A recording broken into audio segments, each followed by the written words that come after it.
Hello, security you, and welcome back to Crash Team Racing Nitro-Fueled Co-op. Today I'm joined by Hanky Garner, man. In today's video, we're getting pretty close to the end. Last episode, we finished the rest of the regular tracks. This one is going to be like a compilation of previous tracks we've seen before. Oh, this is Desert Cup, not Space Cup. Yep, Desert Cup. This is also like another compilation. Oh, I didn't notice. Yep, we did it out of time. We definitely did it out of time before, because that one's like a super cool one. Okay. But yeah. It's going to be a pretty fun time all around. And for that, who do I want to play as in this episode? I'm going to be Crash. I think I'm going to be Dr. Engine. I'm gonna be basic. And I want to change the, I don't want to change the sticker. Hey. Alright, so the last two cups are, like Gator said, even though I didn't realize it the first time because I'm a little slow. That was terrible. It was these are the last two cups in the game are compilation cups. So yeah. It's gonna be super fun, oh yeah. I really wish I would have given each cup a unique design. Yeah, the DLC cups I don't really care for that. Don't need it, right? Because they're just DLC, right? But the main cup should have had their own design instead of just being the same cup over and over again. Do they have original designs in story mode? No. No? Okay. You know what, maybe we should commission somebody to draw what we would think the cups would look like. Alright, since we've already seen... Have we seen... We have not seen Mega Mix Mania. Mega Mix Mania is the only... original stage in this cup. So this was part of the Mad Max event. So, yeah, I like to call it that because all the things look like Mad Max. So yeah, if you play this event, you would unlock Mad Max inspired costumes for the characters. Ew. So yeah. And of course, this came out around the time, I believe, the pandemic was starting. So those mines in the field, like, that you can see, right? Me and my brother used to call those the COVID bombs. Oh my god. So, yeah. Remember COVID? Yeah. It had everlasting effects that warped this country forever. Let's not talk about that. Yay! Let's talk about how awesome of a frickin' stage this is. Holy crap. Everything's all rusty. I really liked the thing a moment ago where the propellers, they were like dragging through the sand. That was a cool detail. Yeah. Owie! So if you ever watched my glitch compilation video I did 2 years ago, you would know that there was a glitch that could be performed on that specific jump right there where you could just go right for the field. So... You and your glitches. Fun. So yeah. I guess we're kind of running out of things to say since this is pretty much the end of the game. We are basically in the end game right now. We're in the end game now. God, recording a project in just one day, and we're only running out of things to say right now. Yeah, like, we did a lot of recording in this trip. I'm very excited about that. Yeah. That makes me really happy. That means we'll have content to feed the channel for, months now. Yeah. If we're smart about scheduling it, we might be able to keep uploads going smoothly until the next time some of us can meet up. I don't know when the next time all four of us can meet up together, but I'm really hoping that sometime soon. Because there's a lot of stuff we want to do that only works with the four of us. Yeah. Whee! I like how this is going to be the only trip where we don't do a Mario Kart game, but instead we're doing a Crash Kart game.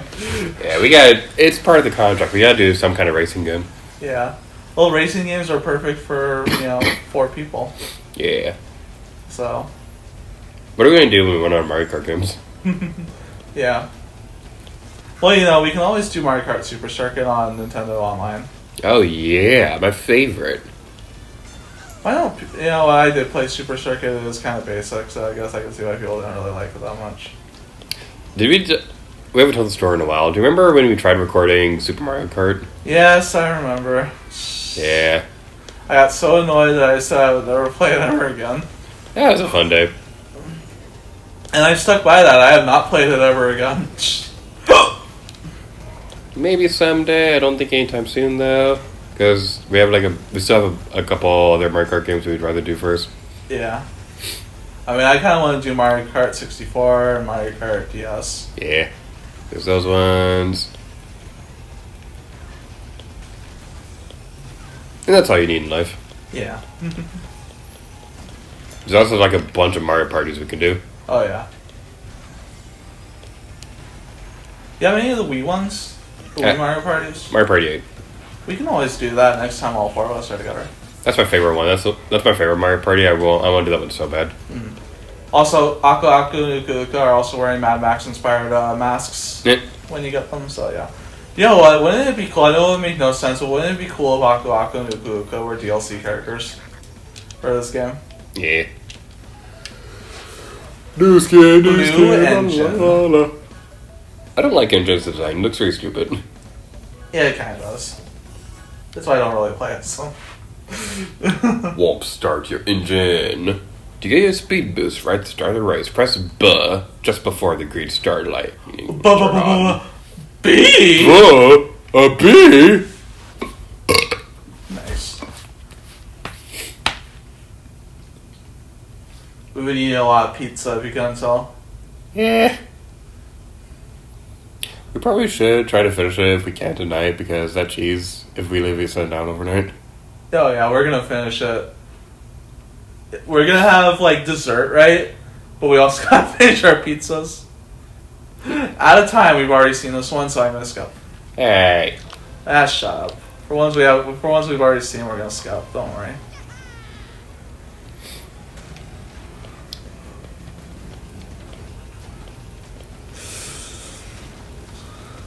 Yeah. Right. Oh, I'm off track. I think we did this one already. I think I know the track by now. Huh? Yeah. Anyway, yeah, we're going across this area. I really like this one. The name of it makes me think of Back to the Future, where it's all like, gotta get back in time. Gotta go back in time. Bam, bam, bam, bam, bam. Gonna go back in time. Bam, bam, bam, bam, bam. Back in time. Oh, I almost fell there. I love Back to the Future. Yeah, Back to the Future's really good. I kind of wish they would have made like a part 4, but I can understand why it ended after part 3. Yeah. It was a good ending, and they don't really need to make a part 4. That's one of those series I hope does not receive a reboot. Like, at all.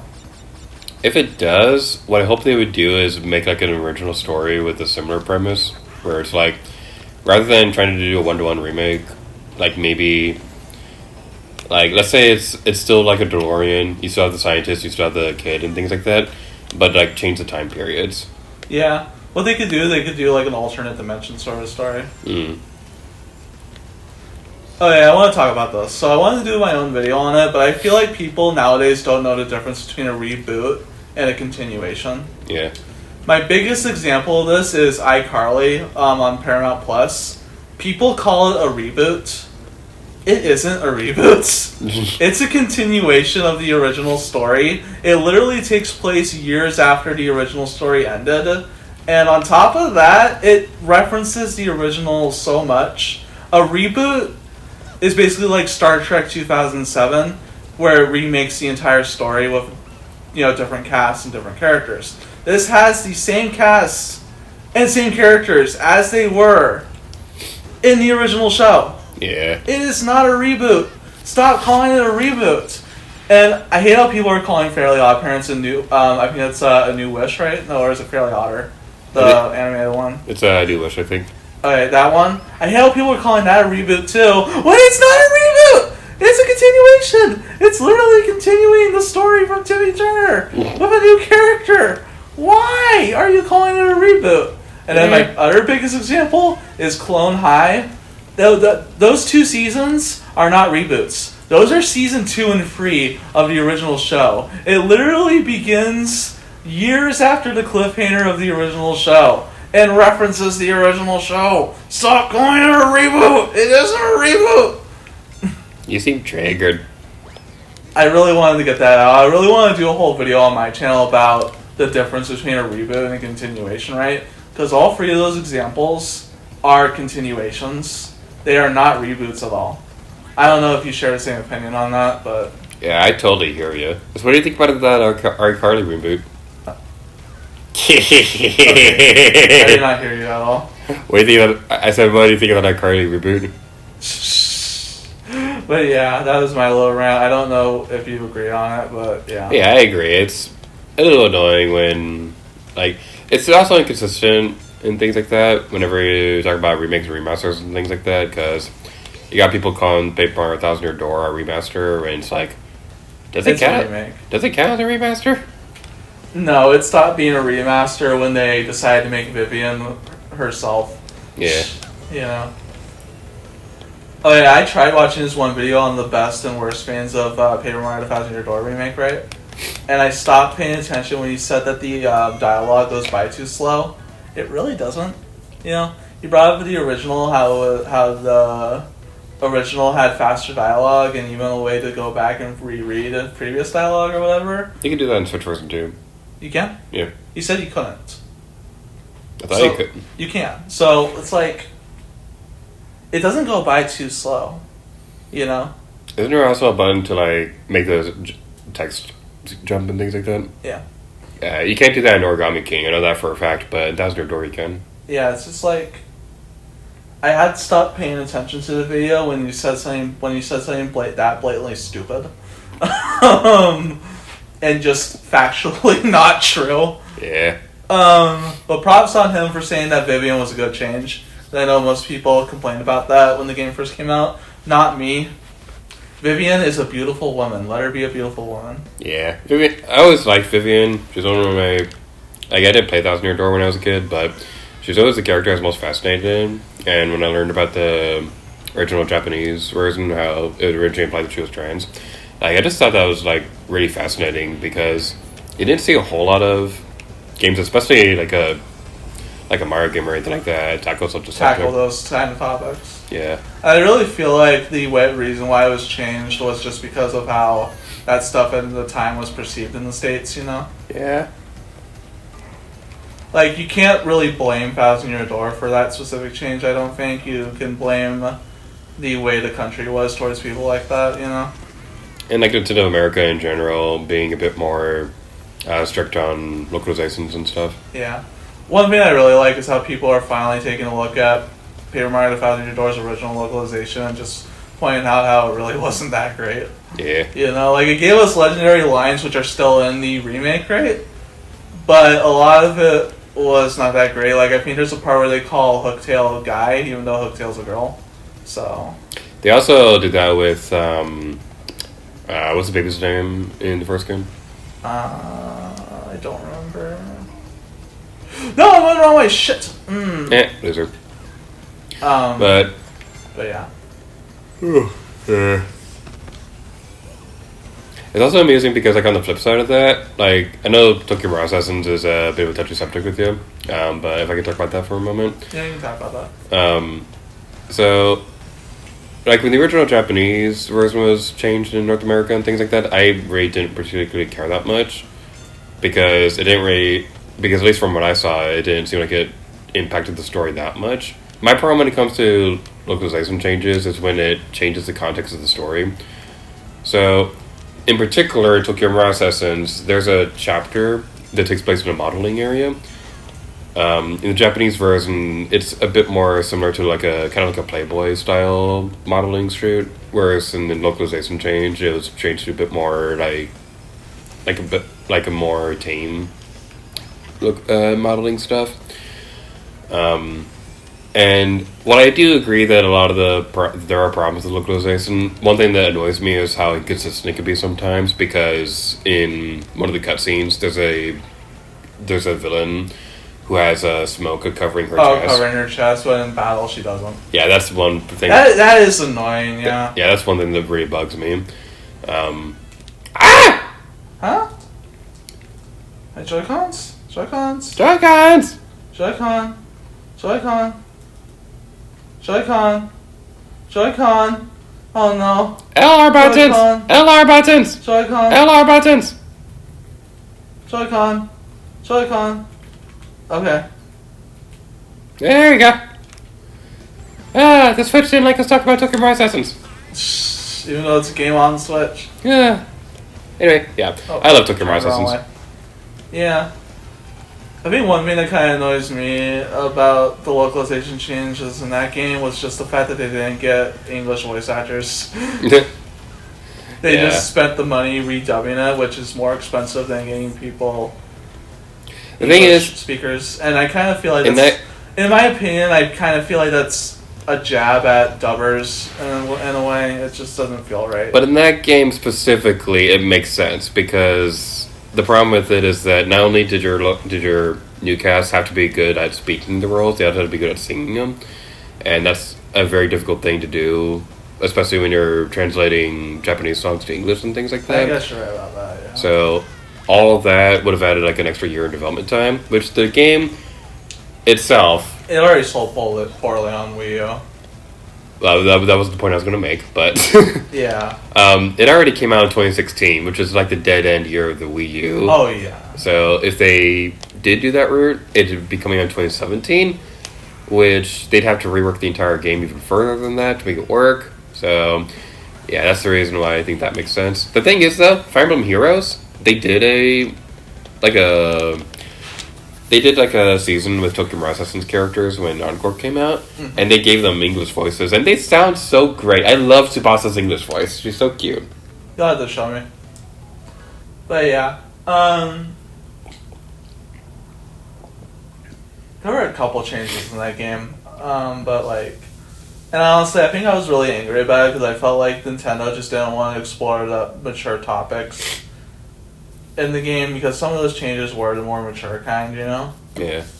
And I guess I kind of felt like Nintendo was treating everybody like kids again. You know, it's just like, didn't really feel nice, you know? But I kind of got over it as I got older because I realized it really wasn't worth it getting mad at a game that I probably was never going to play. Yeah. You know, so like...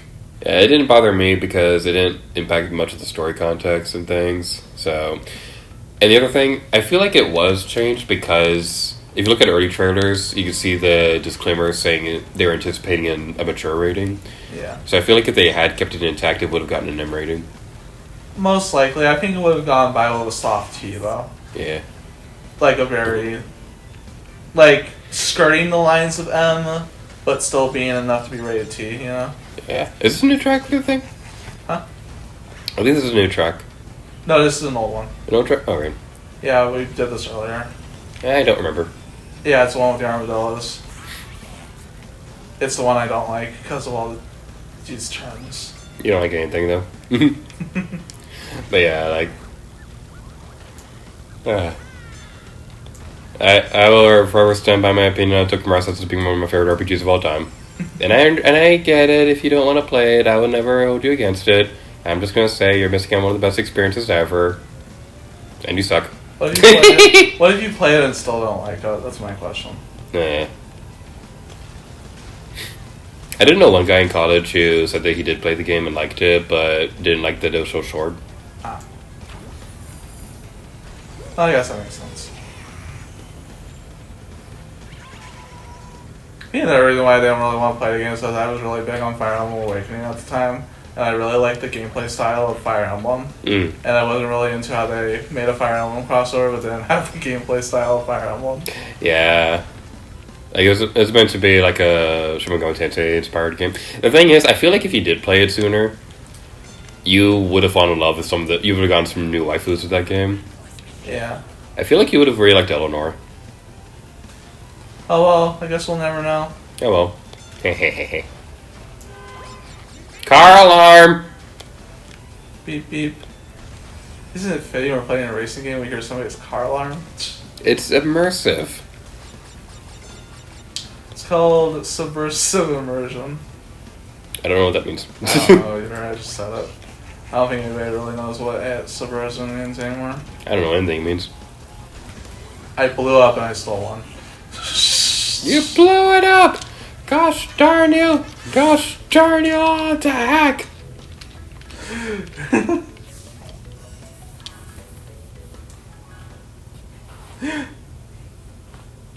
No downtime. In Ring Rally, it's crucial to maintain your speed when there are no rings around. I don't play any of the extra modes in this game. Yeah, we're not doing Ring Rally. We're not doing story mode or rain rally or time trials. This is just the cups. I thought we were doing story mode. I'm kidding.